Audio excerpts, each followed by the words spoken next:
Rick Yates, seja muito bem-vindo aqui ao Próximo Passo. Cara, a gente criou aqui esse programa de entrevistas para as pessoas que estão se sentindo perdidas, saberem que elas não estão sozinhas. A partir das histórias de outras pessoas como você, a gente quer criar identificação, né? Para as pessoas que estão ouvindo, elas saberem que elas podem chegar no lugar onde elas almejam chegar, se vendo nas histórias, né? Se vendo projetadas ou refletidas de alguma forma nas histórias de outras pessoas.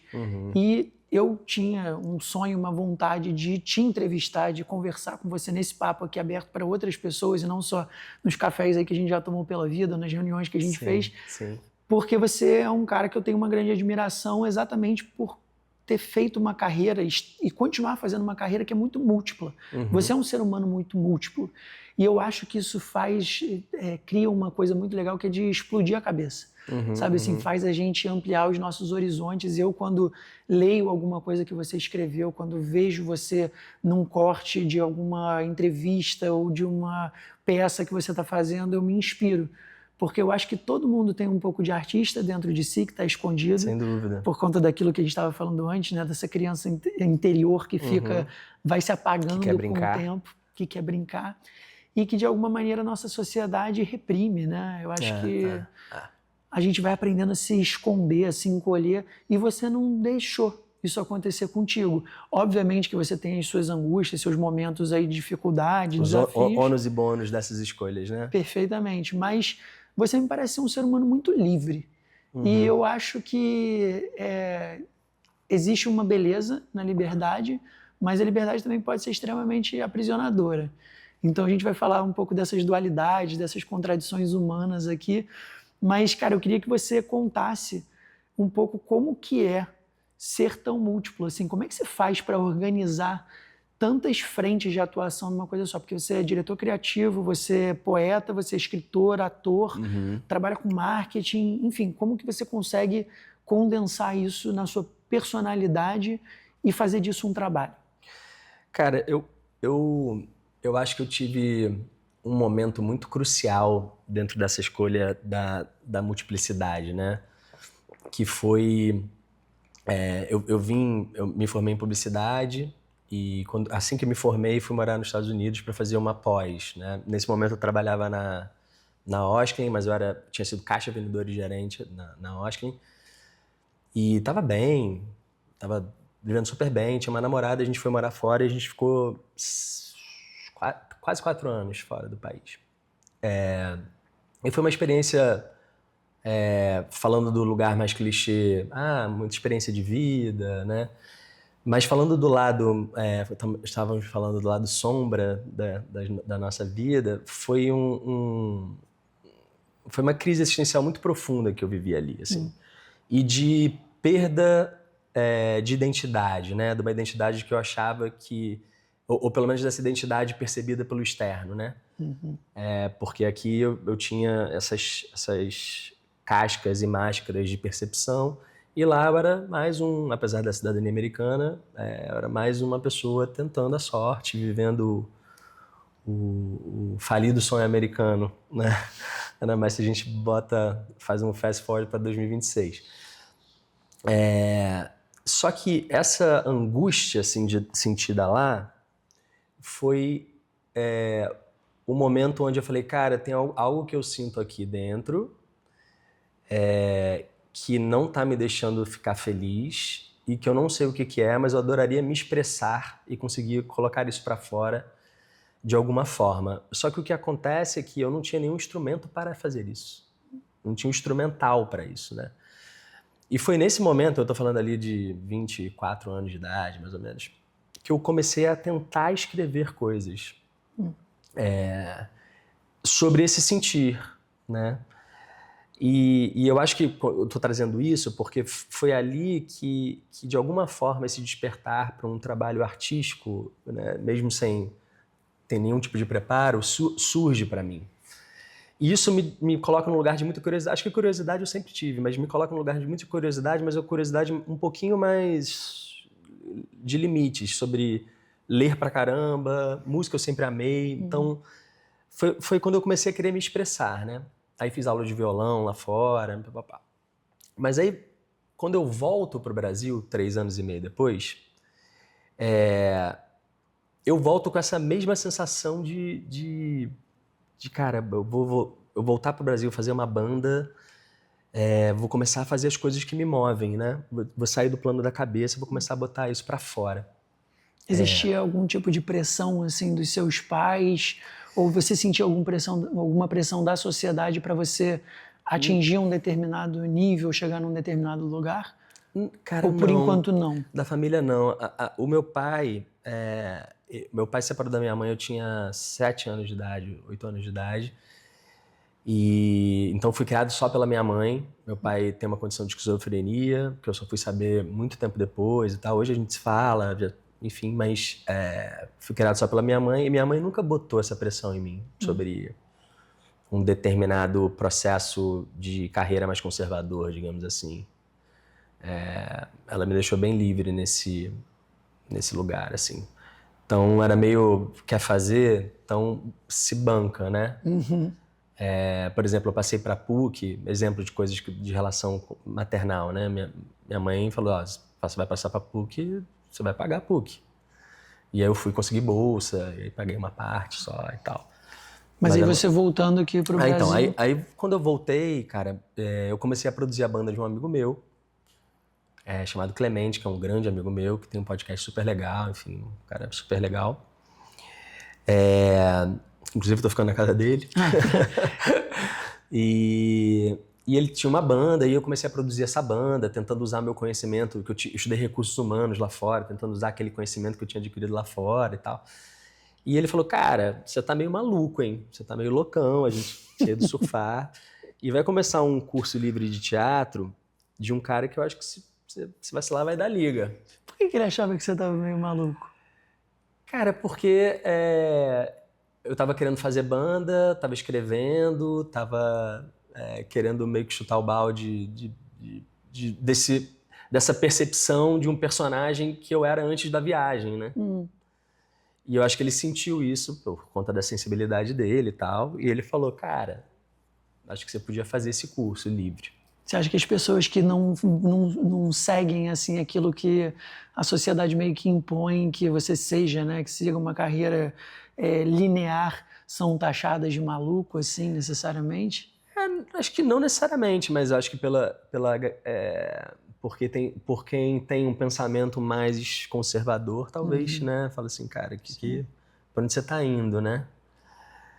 E de fato, quando eu voltei, aí esse cara me apresentou o Vina, que é que é um amigo meu até hoje também, super importante. Publiquei 3 livros do Vina depois, enfim. E eu fiz esse curso livre de teatro, me apaixonei por teatro. Tinha feito teatro na infância, peça de colégio. Me apaixonei, fiz uma peça no grupo dele, fiz uma segunda peça no grupo dele, e aí fiz uma segunda faculdade de artes dramáticas, né? E fiz banda, comecei a escrever, depois publiquei livro. Então, nesse meu retorno, foi quando a sensação que eu tinha, assim, Pedro, era que eu tinha muita coisa dentro da cabeça, dentro do coração, e que nesse momento era a hora de eu colocar as coisas pra fora, sabe? E eu acho que eu nunca mais parei de fazer isso, desde dessa tenra idade de 20 e poucos anos, assim. Eu nunca... E, obviamente, por ser de uma geração muito diferente dessa, que é uma geração muito múltipla, das novas gerações, várias vezes eu me questionei se eu deveria estar focado só em determinada faceta, determinado trabalho. Até hoje as pessoas perguntam, mas se tivesse uma coisa... Eu falei, cara, não teria uma coisa. Não cabe dentro de você uma coisa só. Não teria uma coisa. Assim, eu acho que tem momentos onde eu preciso dedicar. Ou a vida me apresenta projetos e situações que eu preciso me dedicar mais a uma coisa ou outra. Mas o universo traz essas coisas e aí eu lido com elas, né? Sim. Você estava falando uma coisa antes, desculpa te interromper, você estava falando uma coisa antes que me marcou aqui, que é uma criatividade organizada, né? Que ela não é uma criatividade que ela só vai por aí passando de qualquer jeito, mas ela tem uma ordem, né? A minha monografia de artes dramáticas, ela partiu de um cara chamado Grotowski, não sei se você conhece, é um cara importante na história do teatro, bem importante, que é o conceito de disciplina e espontaneidade. A monografia era conceito de disciplina e espontaneidade para buscar o estado de presença total do ator, né? Ou seja, da presença, né? E eu levo isso para a vida. Eu acho que quanto mais disciplina você tem, mais planejamento você tem, né? Mais ritmo você se coloca, mais você consegue dar margem para a tua criatividade, para a tua espontaneidade vir, né? Mais áreas de brilho possíveis você tem, né? E é engraçado porque isso parece meio contraditório. Assim, acho que de um modo geral, as pessoas elas colocam em caixinhas separadas, né? Assim, a organização, o planejamento é tido para as pessoas pragmáticas, né? E assim, aquelas que são super dentro da caixinha, e a criatividade não, é para as pessoas que extrapolam as 4 linhas e fazem alguma outra coisa. Não se aplica em nenhum ofício artístico essa liberdade total, que a liberdade total é caos, né? Então, não conheço nenhum grande artista que não criou pelo menos a sua própria disciplina. E isso eu acho maneiro, isso eu acho incrível, quando você consegue colocar a tua autenticidade, a tua autoralidade, inclusive nos seus próprios processos disciplinares, vamos dizer assim, né? Sim. É algo que eu tento fazer, por exemplo. Tem essa disciplina de fora para dentro, eu pelo menos tento trazer um diálogo para isso, Sim. né? E aí, nesse momento que você está com banda, está fazendo dramaturgia, você está com 1000 coisas na cabeça, tem um sentimento, né, de autoexpressão muito forte aí, porque você está, né, como você estava falando, tem milhares de coisas que você quer botar para fora. Exato. E como é que você organizou cada dessas caixinhas assim para dar um próximo passo em relação a todas as coisas que você gostaria de expressar? Então, nessa minha volta, eu volto para o marketing da Osklen. Então eu começo a, de fato, ter a banda, de fato ser um ator começando numa carreira profissional, vamos dizer assim, saindo do amador para o profissional, escrevendo. O livro só é publicado tempos depois, mas escrevendo. E também junto com essa carreira de marketing, vamos dizer assim, né? Mas teve um momento que aí eu já estava na faculdade que, cara, foi conflituoso estar dentro de uma empresa. E esse conflito, ele culminou inclusive na minha saída da Osklen, porque eu já não... É como se a minha sensação, e eu não senti essa sensação uma só vez na minha vida, não. E acho que a maturidade foi me ajudando também a lidar melhor com isso, mas era como se os limites daquele trabalho, de um determinado trabalho, que são os limites, podemos falar talvez limites corporativos do trabalho, limites das relações corporativas, inclusive usam o termo teatro corporativo, né? Acho que de forma equivocada. E aquilo era pouco para mim, né? E como um jovem artista cheio de ideais. E isso culminou na minha saída. E aí eu fiquei quase um ano, só me dedicando a me formar na faculdade de artes dramáticas. Gastando a rescisão nisso, assim. Entendi. E aí dinheiro acabou e eu falei, cara, vou ter que voltar pro mercado.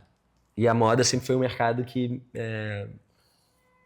sei lá, me escolheu porque foi muito fluido para mim, né? Você transitava muito bem por esse ambiente. E eu tive como um grande mestre o Oscar, assim, como esse talvez tenha sido a primeira pessoa que falou, cara, você tem essa coisa de percepção de marca. Foi a pessoa que falou, cara, e eu sou muito grato, aprendi muito com ele. E aí, quando eu quis voltar para o mercado, eu fui chamado para ser gerente de marketing do Cantão, gerente de branding do Cantão. E aí, durante muitos anos, eu fiquei atuando com banda e sendo gerente de marketing. Duas coisas aqui antes de ir para o episódio da Cantão. Tá. Da Cantão ou do Cantão? Então, Essa é a dúvida. na época que eu tava lá, que faz muito tempo, era do Cantão, porque era do canto, né? Só que alguém me falou que hoje mudou de Já novo. mudou, tá bom, beleza. Cara, não sei porquê, não sei o conceito por trás, mas alguém me falou que agora é da Cantão de novo. Beleza. Cara, como é que você faz para sair de um lugar como a Osklen, assim? Porque hoje uma das pesquisas que eu estava lendo sobre o mercado corporativo é que, até viralizou isso no TikTok, aí alguma trend dessas aí que eu não sei te dizer exatamente qual, mas que as pessoas estavam ensinando umas às outras no TikTok a como pedir demissão, como sair de um emprego. Porque é um momento difícil pra caramba, né? Não sei se você... como é que você articulou isso? Precisa ter uma capacidade de comunicar. Eu não tive porque eu fui mandado embora. Tá bom. Aí facilitou bastante. Tá bom. E vou te falar, cara, eu fui mandado embora e eu tinha que ter sido mandado embora mesmo. Porque, na verdade, assim, eu era muito questionador. Eu tava me questionando e, consequentemente, questionando o trabalho, a estrutura da empresa. Porque a Osklen que eu saí antes de ir para os Estados Unidos era uma Osklen muito diferente, porque ela já estava se profissionalizando na minha volta, né?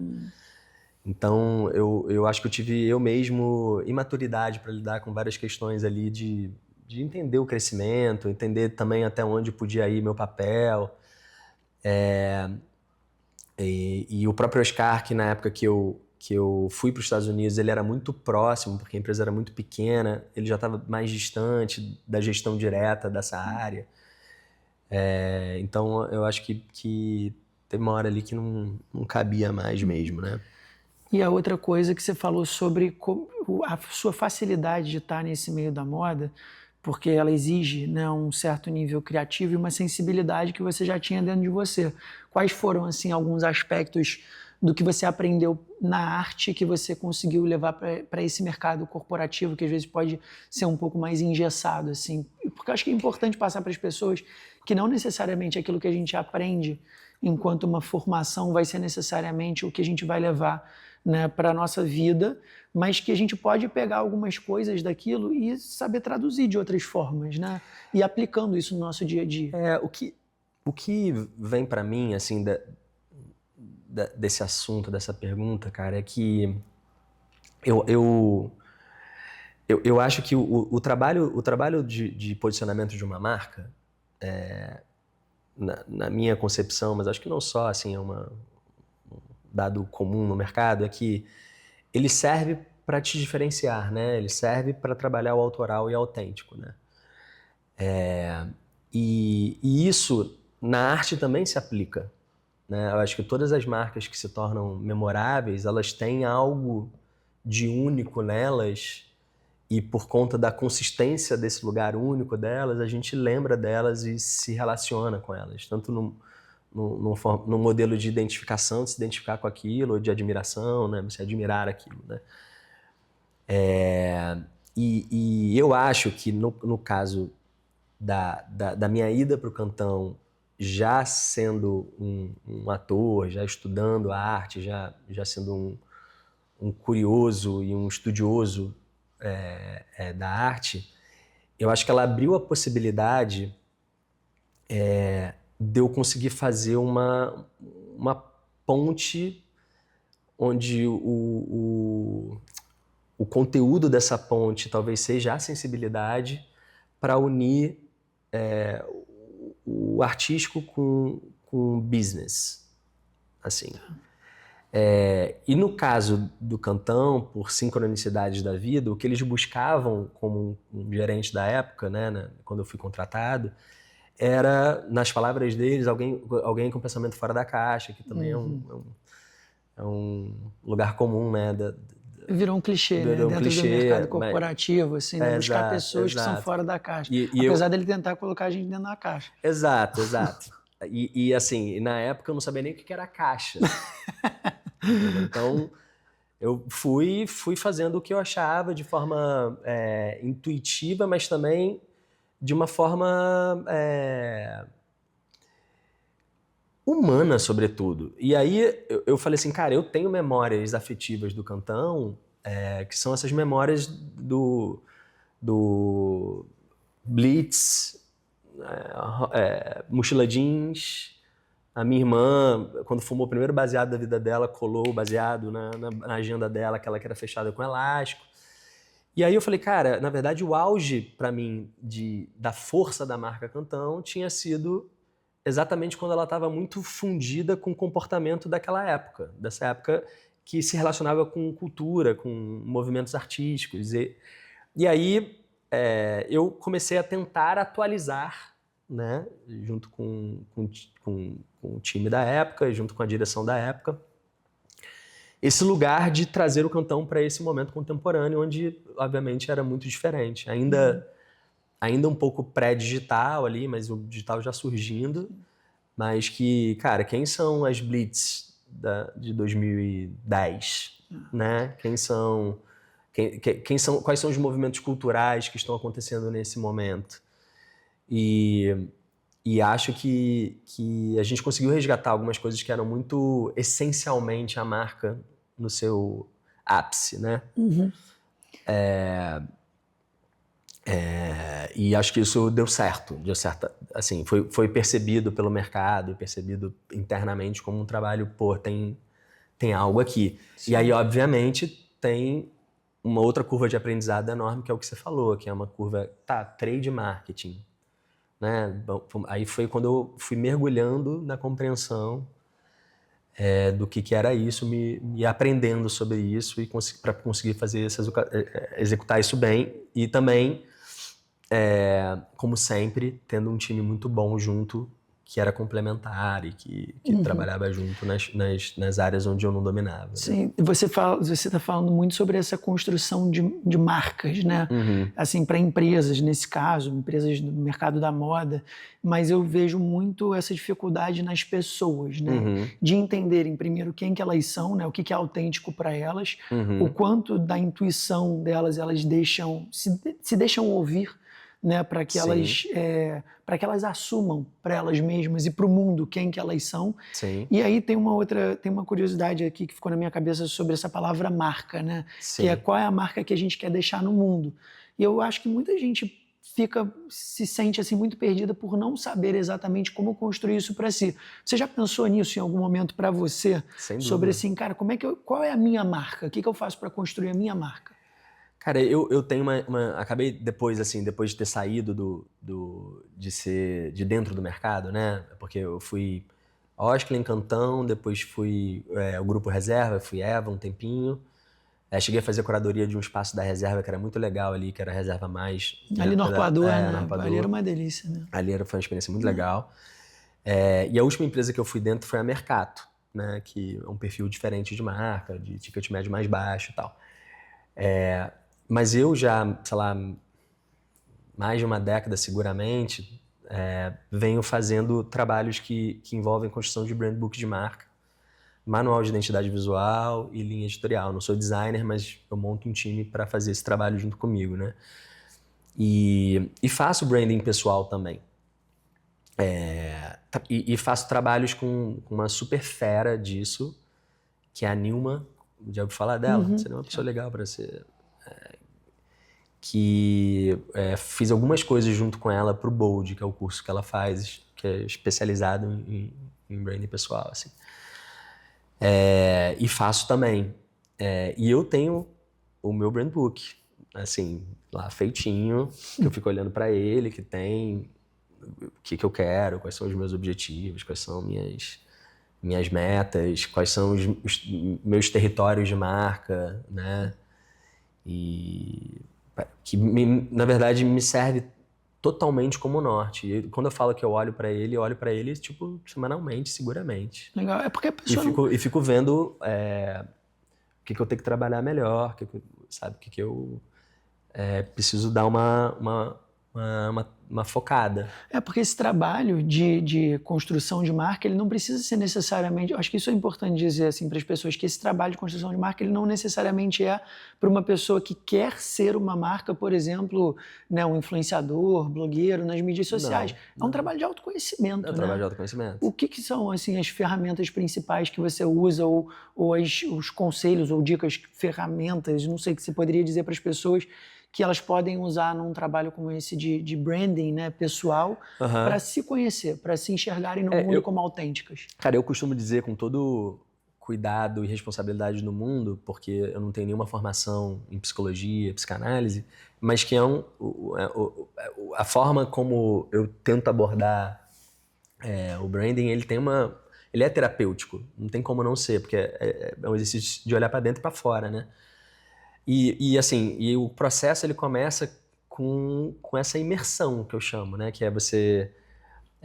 quando eu faço um processo de branding, seja com marcas, seja com pessoas, tem um processo que a gente chama de entrevistas, mas que na verdade não é exatamente entrevistas, são tópicos que são colocados ali, que são uma conversa tipo essa, né? E aí vou puxando, vou anotando, vou escrevendo, vou entendendo, a pessoa fala sobre a vida dela. Eu já tive processos de branding pessoal de ficar uma semana com a pessoa dentro de um estúdio, conversando com ela sobre vida, e aí tem sucessos, insucessos, traumas, lutos, né? Lutas, felicidades, interesses, desejos, e também o que ajuda muito, eu acho que é um combo dessas duas coisas, o fora e o dentro, né? Que o dentro são essas entrevistas ou conversas que se tornam muito profundas dependendo da abertura que você tem para aquilo, mas geralmente é muito profundo. E a outra é olhar para fora, é olhar o universo referencial, né, dessa pessoa, se for uma pessoa, e dessas marcas, se forem marcas. E aí é olhar como se fosse o que chamamos de benchmarking, né? Olhar possíveis concorrentes, que esse termo nem é tão bom, mas olhar pessoas que nos inspiram, né? Inspirações, e não necessariamente do nosso segmento, no caso de branding pessoal. Pode ser de outras, se for artista, de artes plásticas, de artes visuais, se for ator, performer na música.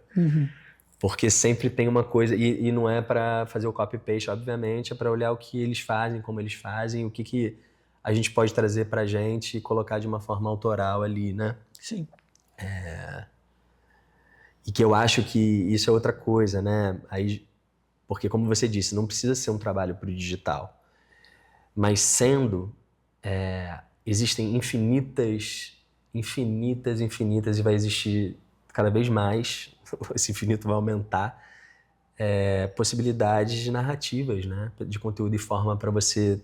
narrativas muito autênticas que você pode criar se você está coerente com o teu dentro, né? E aí você usa essa ferramenta como uma ferramenta muito potente de autenticidade e que na consistência, na repetição, tende a dar certo. Sim. Por mais que o seu nicho seja pequeno, às vezes é um artista que tem um nicho, né, que não é para as grandes massas. Isso é um aprendizado também de outro grande amigo meu. Uma vez eu conversei há muitos anos atrás com o Antônio Amâncio, que é um cara muito interessante, assim. Sei quem é. Sabe quem é? Esse também foi múltiplo, mas com fases assim muito delineadas. Inclusive fui na exposição dele na semana passada, muito legal, de artes plásticas. E ele falou assim, cara, você tem que entender se a tua arte é para 20, para 200, para 20 mil, para 200 mil, para 1 milhão, né? E tá consciente dessas escolhas, né? Porque se você vai fazer Arthur, você tem... Claro que eu não quero... nicho, né? Claro que eu não quero fechar aqui, você fazer um Arthur, você não pode fazer uma peça extremamente popular, não tem como dizer isso. Mas você está fazendo tem uma escolha. Imponderável, mas você está fazendo uma escolha e essa escolha precisa ser consciente, né? É isso. Então, acho que é isso que você falou. Eu acho que as escolhas conscientes são importantes para o processo de autenticidade. Exato. Né? Porque assim, se eu tenho ownership, né, daquilo que eu estou fazendo, eu me reconheço como aquilo e eu escolhi aquele caminho de forma consciente, então beleza, eu me assumo como tal.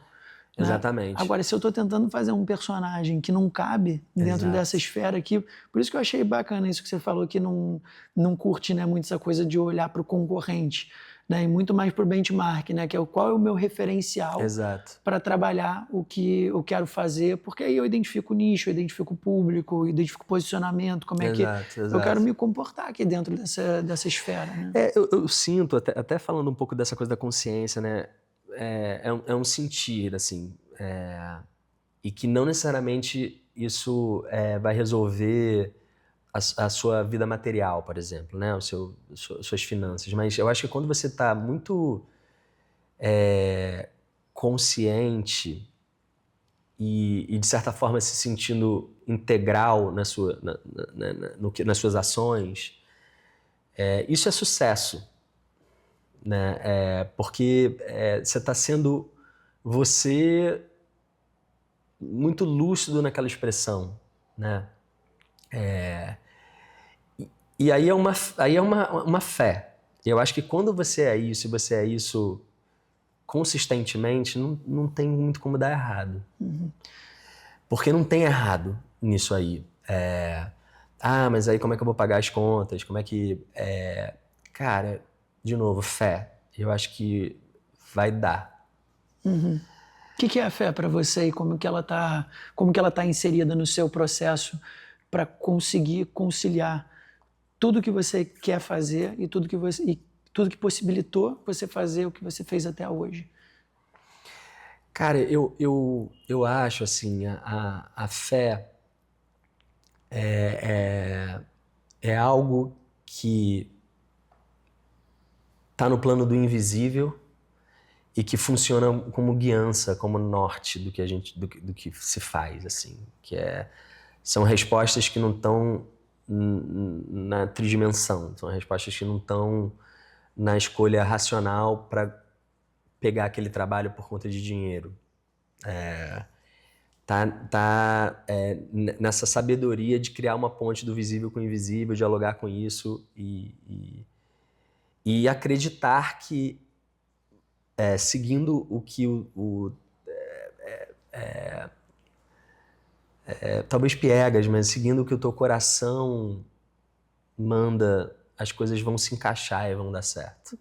E que mesmo nos momentos de profunda dificuldade, sombras e eu vivi vários momentos, vivi vários momentos onde você olhar, né, você olha para tua sombra, olha para o fundo fala assim, cara, não é possível que esse poço ainda tem mais lugar para ir. Não é possível. Tem mais, mas ao mesmo tempo você fala assim, cara, se tá rolando essa prova, é porque parece que eu tô preparado para viver essa prova. Então tem mais, sim, né? Eu tive um sonho recentemente que era sobre isso, né? Que era eu olhava esse lugar mais fundo e aí o que refletia de volta era o meu próprio olhar. E isso me deu uma transformadinha, assim, mais recente, assim. Eu falei, cara... O que você acha que isso significou? Eu acho que tem a ver com essa coisa... Assim, primeiro eu como um bom pisciano, cara, eu tenho uma tendência nas minhas relações a me diluir no outro. Tipo, quando eu vejo... e isso me deu uma certa, tipo, cara, o limite sou eu mesmo. Não, tipo, tem esse olhar que volta, são as decisões que eu preciso tomar coerente para o meu caminho, para a minha trajetória. Então, acho que me diz sobre isso. Assim,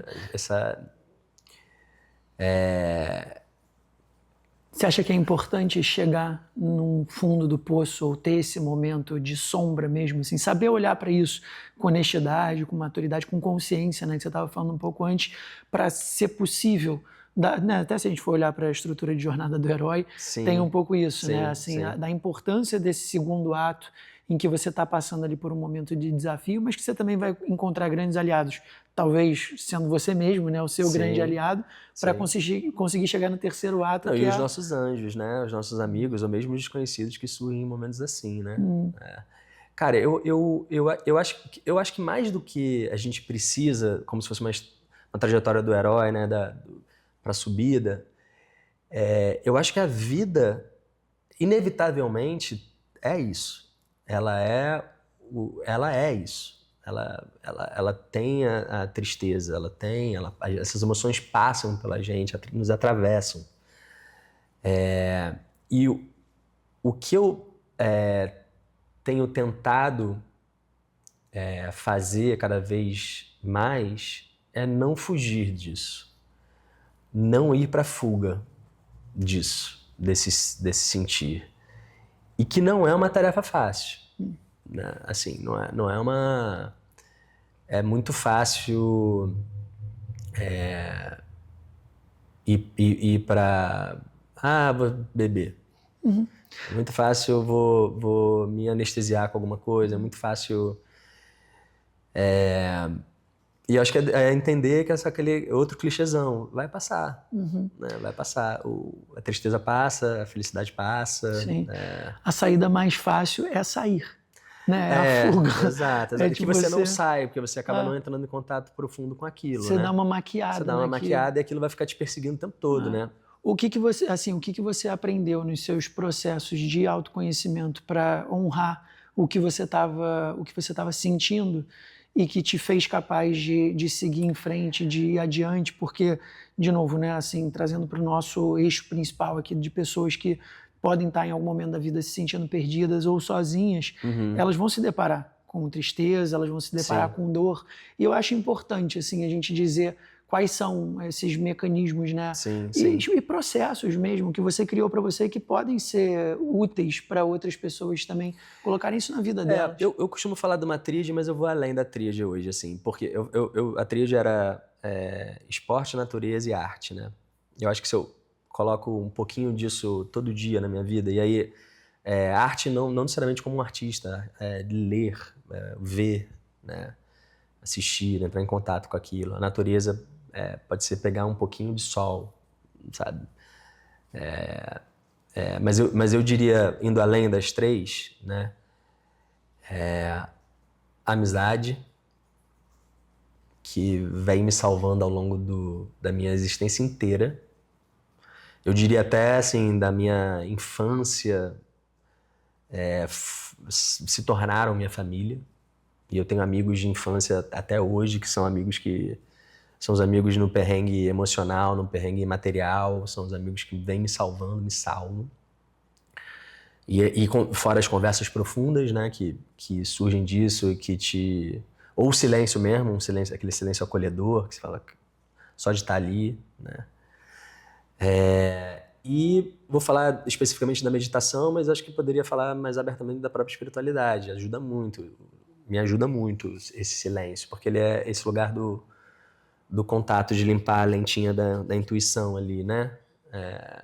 Não é incomum na meditação de manhã vir alguma coisa de uma ação que eu preciso fazer, assim, tipo, isso aqui, essa pessoa aqui, né? Então eu diria meditação, natureza, arte, amigos e tá faltando esporte. E eu acho que o colchão dessas coisas todas é amor, né? O que permeia tudo isso é amor. Entendi. Seria tipo uma plataforma de amor sustentada por 5 pilares. É meio isso, eu pensei nisso agora, mas isso. Não, mas é bonita essa visualização que você trouxe. E é curioso também porque você traz um referencial. A gente estava falando até pouco tempo atrás, né, que você está com 51 anos de idade, mas você parece que tem 30, tranquilamente. Cara, 30 acho que você exagera bastante. Cara, não estou exagerando, estou falando do fundo do meu coração, tranquilo. Você ainda, inclusive, depois me contou que fez um personagem agora no teatro de 33 anos. Porra, bicho. A primeira frase do texto eu tenho 33 anos. Eu tenho 33 anos, sou um cara muito limpo.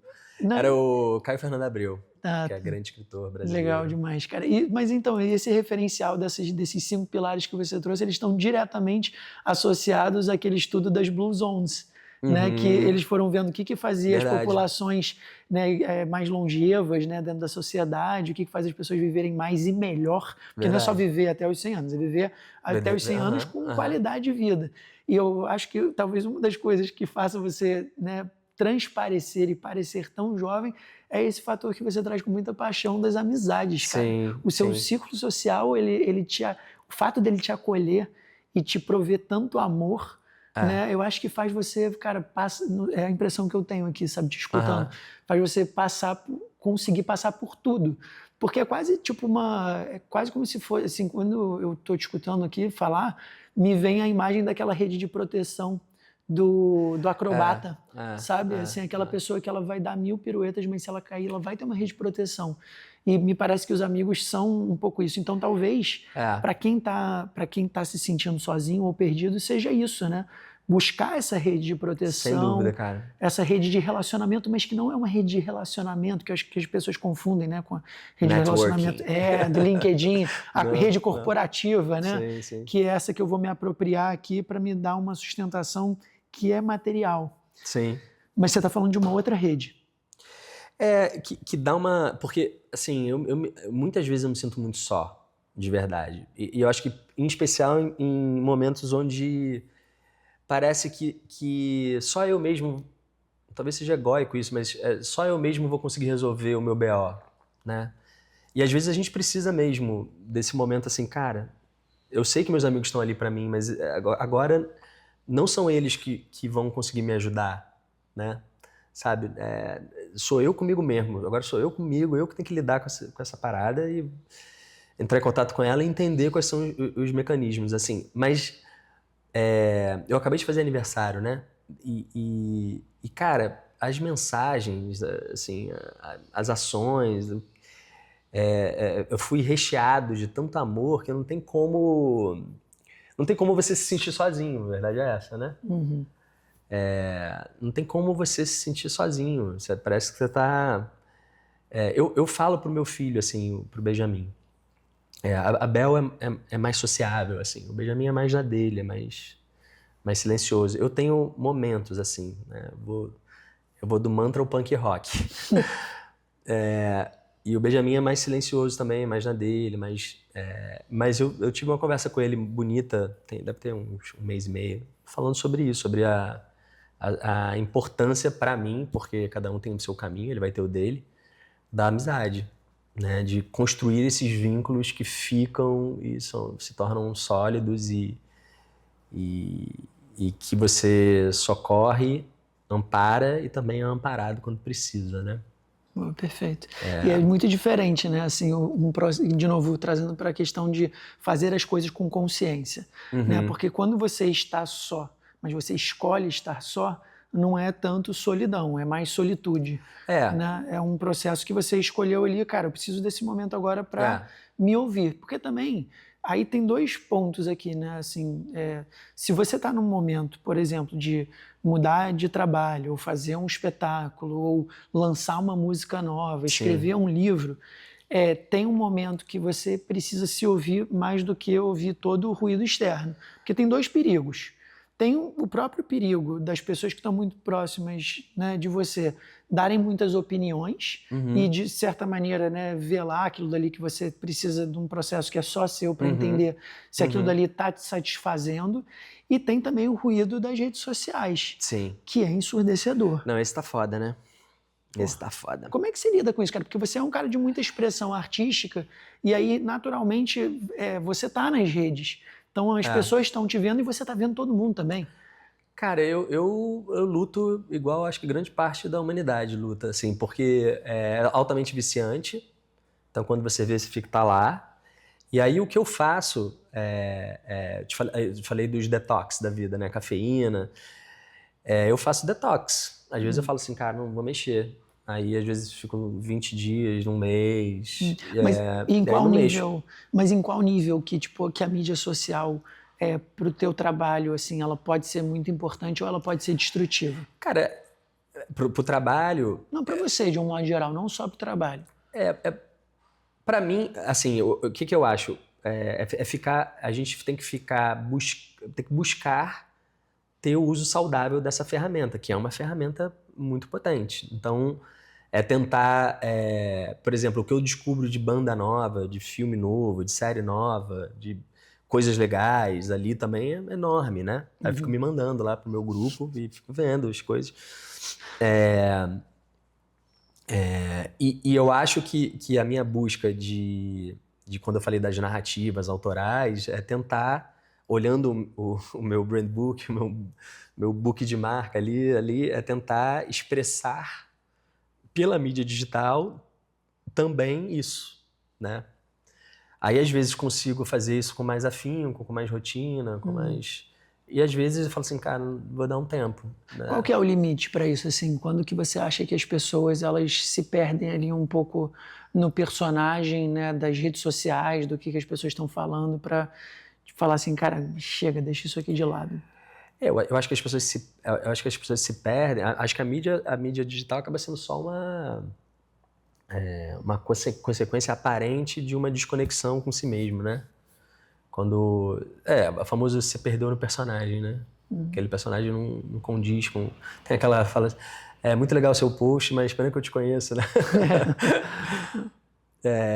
Eu acho que quando a gente se perde, se desconecta, né? Mas é difícil, né? É muito. Saber disso. Porque a É gente está muito. tão conectado ao outro que a gente se sente de alguma maneira ligado, né? Acho que essa é a grande contradição. A gente se sente muito ligado, mas na verdade a gente está distante de si, que seria o principal, né? Não, que é aquele você já deve ter lido com certeza, o Byung-Chul Han lá, Sociedade sim. da Performance. É a Sociedade da Performance, né? A gente se produtizou, né? E se produtizou muitas vezes sem ganhar dinheiro, né? Não, completamente. A gente, na verdade, virou o produto para outras pessoas ganharem dinheiro Se você, em o cima do produto que é a gente está você, fazendo. exatamente. Acho que essa Então, mas eu acho que assim, voltando a um planejamento de branding e marketing, por exemplo, várias ações, projetos de branding, ele tem como objetivo não ganhar o dinheiro imediato, mas construção de marca. Então, se você está consciente dessa escolha, né? Eu lembro, voltando mais 30 anos atrás, a Osklen desfilando porque ela não ia ganhar dinheiro, estava gastando, era um grande investimento disso. O próprio Cantão também, fazendo as semanas de moda. O objetivo daquilo era a construção de marca, ele não era um resultado de venda da calça jeans ou do vestido de estampa, né? Era de construção. Então, eu acho que quando você está consciente usando o digital para performance, sim, mas que você está muito coerente com a tua construção de marca, da sua marca, irmão, é lindo. É lindo você usando a ferramenta ao teu favor, né? Para os seus objetivos, para quem você é, em última análise. E você acha que se for dessa forma, é possível a pessoa virar uma chave do que sai da construção de marca pura e simples para algo que pode se tornar rentável e lucrativo? Exato. Que... E acho que porque... E aí eu acho que faz parte da curiosidade também, não ficar olhando com nenhum tipo de preconceito para nada, né?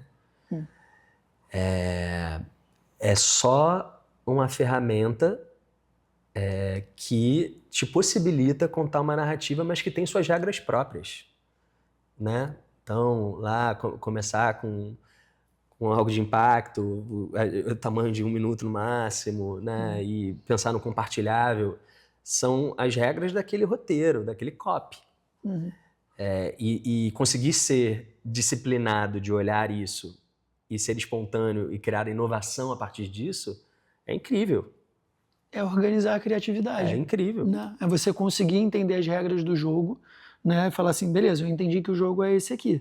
Exato. Mas eu vou fazer do meu jeito esse jogo aqui. Né? Eu vou jogar dessa forma. Exatamente. O que você pensa, assim, cara, caminhando aqui para o final, você falou dos teus filhos, né? Sim. E você sendo uma pessoa, né? Acho que, sei lá, diferente, pelo menos da maior parte das pessoas que eu conheço no mundo, que tiveram pais ou que estão vivendo hoje com os seus filhos, que acreditam, né, numa carreira muito linear, você é um exemplo para os seus filhos, talvez totalmente diferente daquilo que é o esperado da sociedade.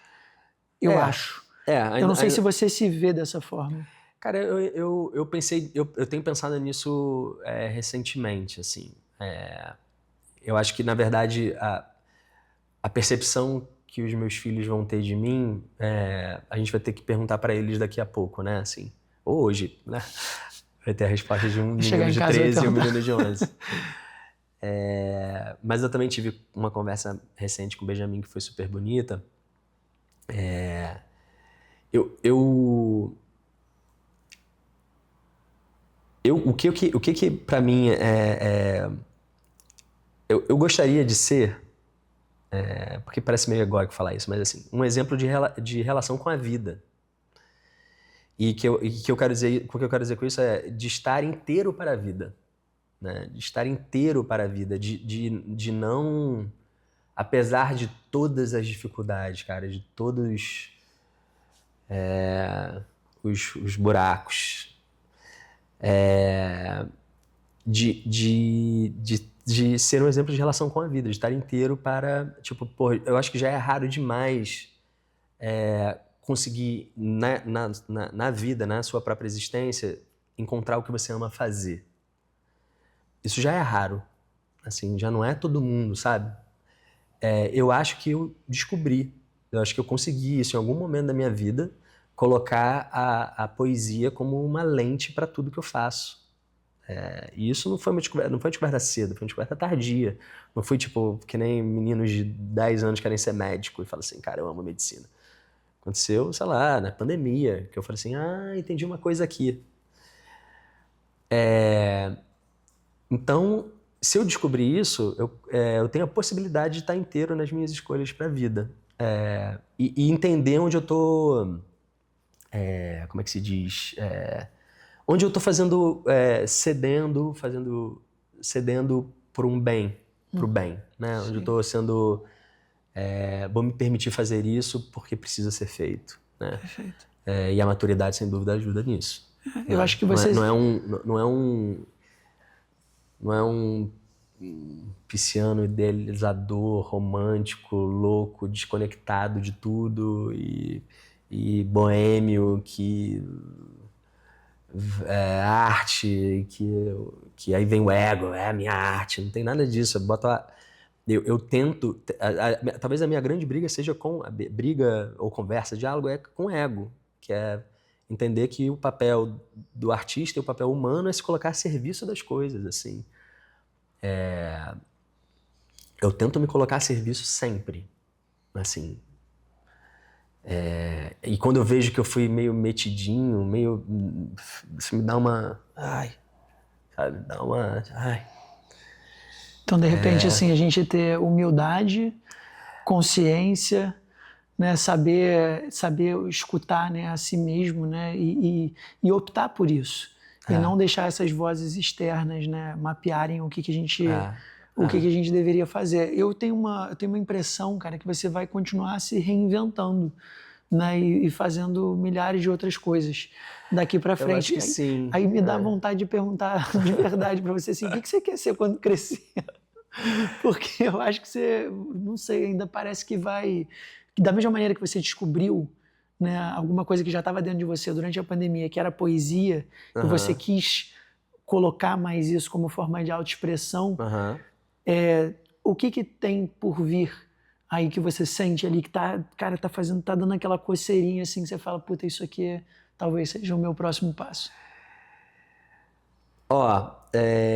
Eu tenho pensado, eu gosto muito das coisas que eu faço, muito, mesmo. Eu gosto muito de atuar, gosto muito de escrever, eu gosto muito de fazer posicionamento de marca, seja pessoal, seja de marcas. Eu gosto muito de cantar. Eu vou lançar um EP esse ano, com 5 músicas. Então eu gostaria de seguir fazendo as coisas que eu faço. Mas por exemplo, quando eu tô falando aqui de narrativas. Tem aquele projeto do Primeiros Românticos que você conhece, com a Cribe. Esse tipo de trabalho, por exemplo, eu adoraria e me sinto super afim, assim, e capaz de fazer essas narrativas a serviço dos outros e para mim mesmo em outros projetos autorais, para explorar isso. E eu tenho uma imagem, cara, que eu gostaria de estar mais... Eu até botei essa frase outro dia, uma simplicidade radical, sabe? Porque como eu meio que descobri as coisas que eu gosto, eu quero só ficar fazendo essas coisas e abrindo caminho nessas coisas, assim, sabe? Sim. escrevendo mais. Aí tenho vontade de fazer um romance, que eu não sei se eu sou capaz de fazer, mas estou há anos escrevendo, jogando lá num drive, umas ideias. E aí, por exemplo, coisa que eu nunca fiz ainda, né, cara, assim, eu fiz muitas participações pequenas em novela, né? Mais de 10, assim. Mas eu nunca fiz um trabalho audiovisual com personagem. Então tem muita vontade de fazer, seja em série, seja em cinema, seja em novela, seja o que for, tipo, fazer... E tendo essas oportunidades de fazer trabalhos mais contínuos, assim, consistentes, onde você pode mergulhar mais, né? Quem sabe esse aí é um próximo passo, né? Talvez, cara. É porque esse, assim, a não ser que você se produza, que eu já produzi curta meu e tal, não tem muito... Você depende um pouco da engrenagem, né? Sim, perfeito. E teatro, cara, o teatro tem me dado também muitos presentes enormes, assim. De personagem, de pessoas, E esse ano vai ser um ano importante para teatro, para mim também. Cara, minha última pergunta aqui sobre o que você diria para a pessoa que está se sentindo hoje muito perdida. O que ela pode fazer para a vida dela, para ela se sentir mais inteira, mais integral, assim como você falou? Qual que seria o seu maior conselho? É muita responsabilidade dar conselho pro outro, né, cara? Porque é muita dor, muita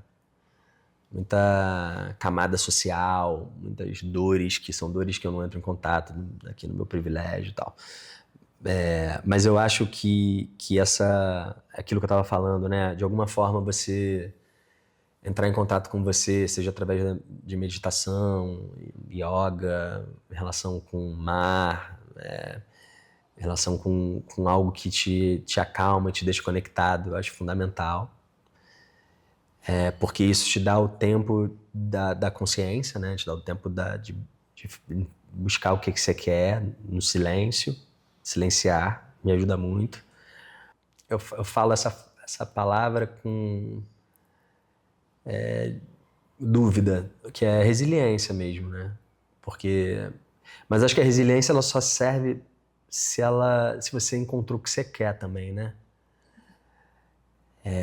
Porque ficar insistindo em algo que é doloroso, ou que não é pra você, ou que é mais uma relação abusiva de trabalho, isso aí obviamente não, né?